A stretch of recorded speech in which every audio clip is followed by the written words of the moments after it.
Welcome back to my channel. Today I will teach you power sharing.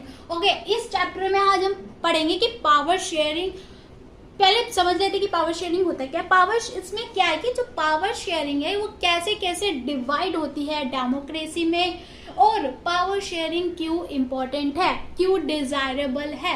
Okay, तो इस chapter में क्या है कि दो कंट्री है, बेल्जियम कंट्री और श्रीलंका कंट्री। ओके, इसमें एक एग्जांपल के तौर पे है कि बेल्जियम में क्या हुआ और श्रीलंका कंट्रीज में क्या हुआ। अब हम पहले बेल्जियम के बारे में बात करते हैं, बेल्जियम की क्या कहानी थी पावर शेयरिंग के रिलेटेड। ओके, अब देखो पावर जो बेल्जियम है ना, पहले आप देख ले कि जो बेल्जियम कंट्री है कि इसके थोड़े पढ़ लेते क्या। बेल्जियम कंट्री जो है ना एक स्मॉल कंट्री है, किसकी, यूरोप की, सबसे मतलब छोटी कंट्री है यूरोप की। ओके, फर्स्ट तो ये पता चल गया। सेकंड ये है जो बेल्जियम का बॉर्डर है ना वो कौन कौन सी कंट्री को शेयर करता है। शेयर एक तो फ्रांस, नीदरलैंड, जर्मनी, ओके, और एक लास्ट है लग्जमबर्ग। समझ आया। एक तो स्मॉल कंट्री है यूरोप की, बॉर्डर कौन कौन से कंट्रीज को शेयर करता है वो Belgium, Netherland, France, Germany and the Luxembourg. फिर थर्ड पार्ट ये है कि जो बेल्जियम का अगर एरिया के अकॉर्डिंग देखते हैं तो बेल्जियम की जो एरिया है ना किसके बराबर है, इज इक्वल्स टू किसके बराबर है, ये इंडिया की जो इंडिया स्टेट ऑफ हरियाणा। जो बेल्जियम कंट्री का एरिया है ना वो हरियाणा का जितना एरिया है उसके बराबर है।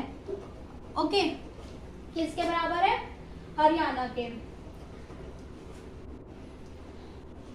जो मतलब हरियाणा का जितना टोटल एरिया है वो उतने एक कंट्री बसी हुई है बेल्जियम। ओके, फिर अगर इसकी पॉपुलेशन देखें तो पॉपुलेशन कितनी है इसकी, 1 करोड़। कितनी है, 1 करोड़।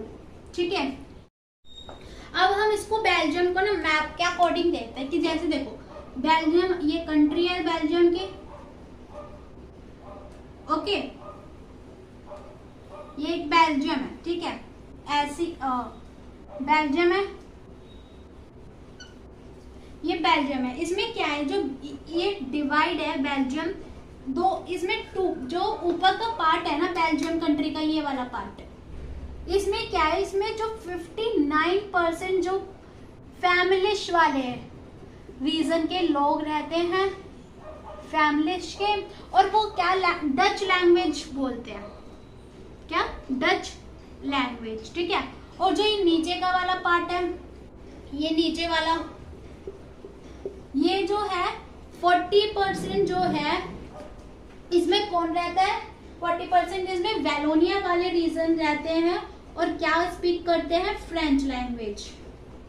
समझ आया। ये बेल्जियम कंट्री है, इसमें दो पार्ट से डिवाइड है, एक फ्लैमिश, एक वेलोनिया जो डच लैंग्वेज बोलते हैं, और 40% फ्रेंच लैंग्वेज बोलते हैं। आया, और जो रिमेनिंग पार्ट है 1%, एक 1% जो पार्ट है रिमेनिंग वो कौन, वो जर्मनी लैंग्वेज बोलते हैं। ओके, क्या, जर्मनी लैंग्वेज।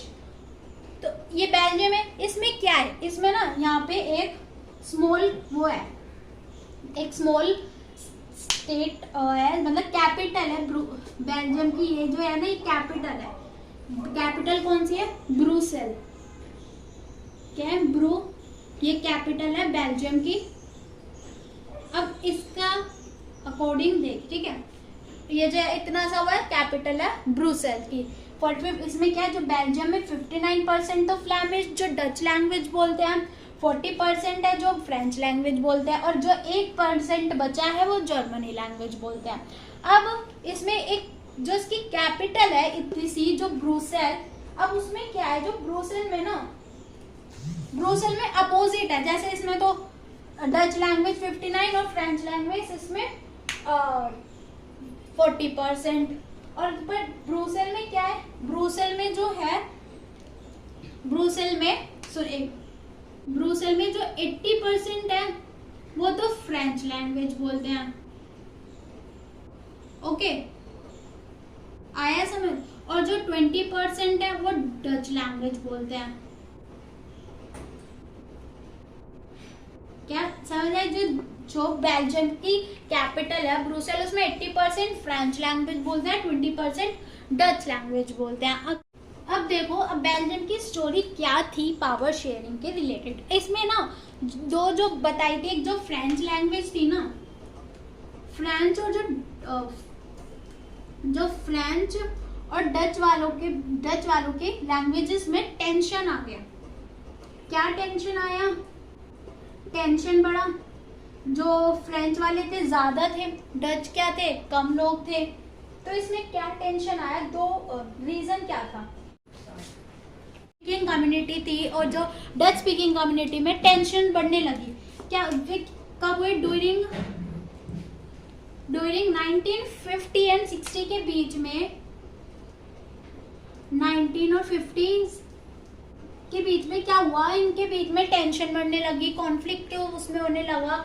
तो फिर क्या हुआ? बेल्जियम गवर्नमेंट्स ने क्या एक एकोमोडेशन करा इसके बीच। फिर क्या करा? एकोमोडेशन हुआ। तब दोनों बेल्जियम्स के बीच में क्या हुआ? टेंशन स्टार्ट होने लग गई कि एक जो पावरफुल है, एक नहीं है इतनी पावरफुल। तो क्या हुआ? This lets to be a tension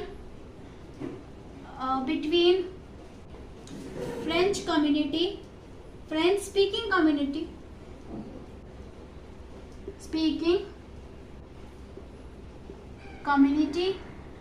and Dutch speaking community.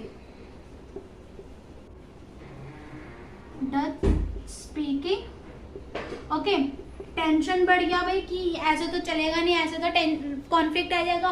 फिर क्या हुआ? बेल्जियम की जो गवर्नमेंट थी ना, उन्होंने एकोमोडेशन किया, मींस चेंजेस करे। क्या हुआ? एकोमोडेशन हुआ बेल्जियम ने। क्या हुआ? Accommodation of Belgium. ओके, उन्हें लगा कि अगर ऐसे चलता रहा, टेंशन बढ़ती रही, तो जो ब्रुसेल की कंडीशन है वो ज्यादा खराब हो गई। खराब होने के कारण क्या हुआ? एकोमोडेशन होने लगा, accommodation of Belgium. Okay sir, आया समझ? क्या हुआ इसमें? क्या हुआ? जो बेल्जियम की गवर्नमेंट थी ना, उन्होंने क्या करा? 4 बार अपने कॉन्स्टिट्यूशंस में चेंजेस लाए।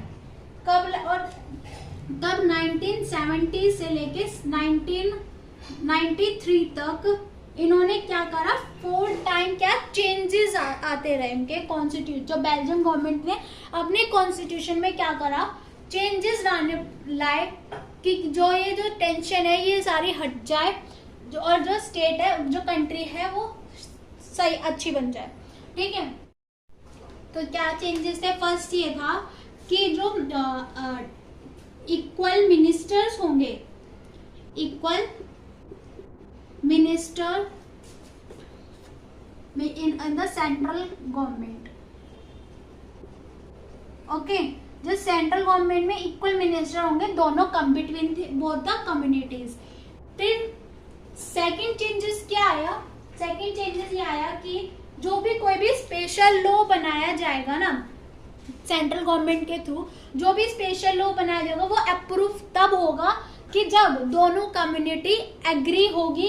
ऐसे नहीं कि एक ही कम्युनिटी एग्री है तो वो स्पेशल जो लॉ है वो इम्प्लीमेंट कर दिया। ऐसा दोनों अगर वो एग्री है कम्युनिटी, तभी वो स्पेशल लॉ को इम्प्लीमेंट करेंगे। ओके, अगर दोनों मेंबर्स, जो भी दोनों कम्युनिटीज के जब मेंबर सपोर्ट करेंगे उस लॉ को, तो वो इम्प्लीमेंट होगा। ओके, तो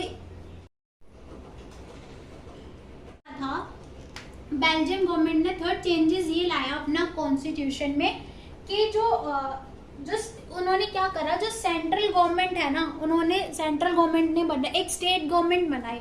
स्टेट गवर्नमेंट बनाने के बाद उन्होंने ये बोला जो उसकी पावर थी, सेंट्रल गवर्नमेंट की पावर, वो स्टेट गवर्नमेंट को दे दी। कुछ पावर स्टेट गवर्नमेंट को दे दी, जिससे जो स्टेट गवर्नमेंट है वो इंडिपेंडेंटली काम कर सके और सेंट्रल गवर्नमेंट का कोई तब इंटरफेरेंस ना हो सके। ओके, तो मतलब क्या? The state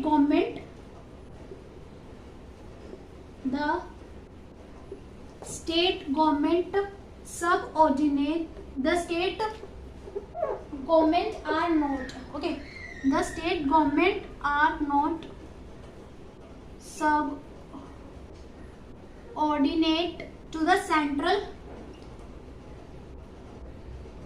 government, okay. फिर फोर्थ चेंजेस ये आया कि जो फोर्थ चेंजेस में क्या करा सेंट्रल गवर्नमेंट ने, जो ब्रुसेल की एक अलग ही स्टेट बनाई, अलग सेपरेट गवर्नमेंट कर दी। जो ब्रुसेल है ना उसकी अलग ही सेपरेट गवर्नमेंट हो गई, ओके। सेपरेट गवर्नमेंट होने के बाद बेल्जियम गवर्नमेंट ने सेपरेट गवर्नमेंट करी। इससे क्या हुआ, इसमें फोर्थ पार्ट में यही है कि Brussels has a separated government.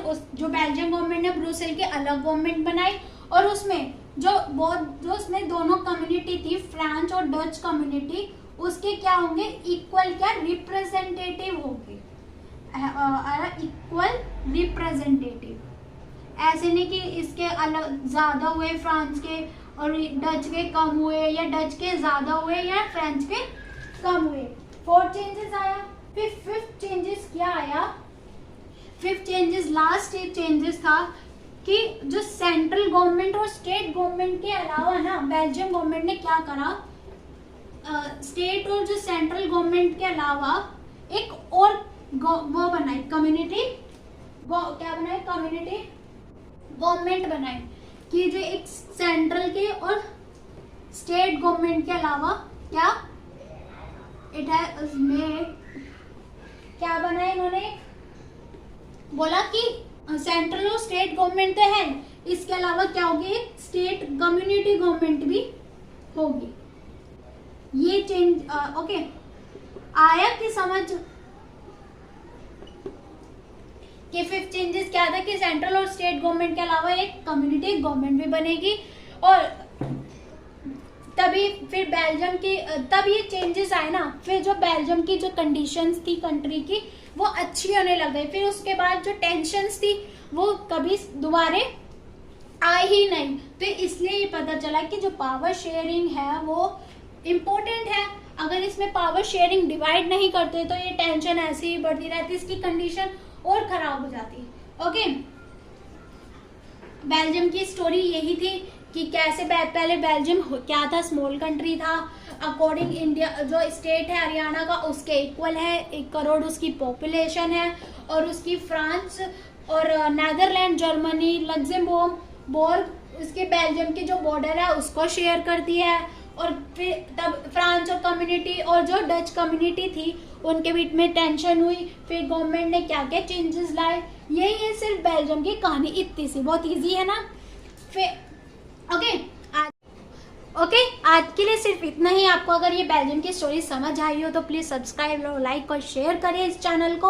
और अगर आपको, और अब हम नेक्स्ट पढ़ेंगे कि श्रीलंका की क्या स्टोरी थी, फिर उसके बाद पावर शेयरिंग कैसे हुआ। ओके, और ऐसी सब्सक्राइब करने के बाद बेल आइकन ज़रूर प्रेस करिए, जिससे जो मेरी न्यू आने वाली वीडियो है उसके आपको नोटिफिकेशन ज़रूर मिले। ओके, आज के लिए थैंक यू, बाय बाय।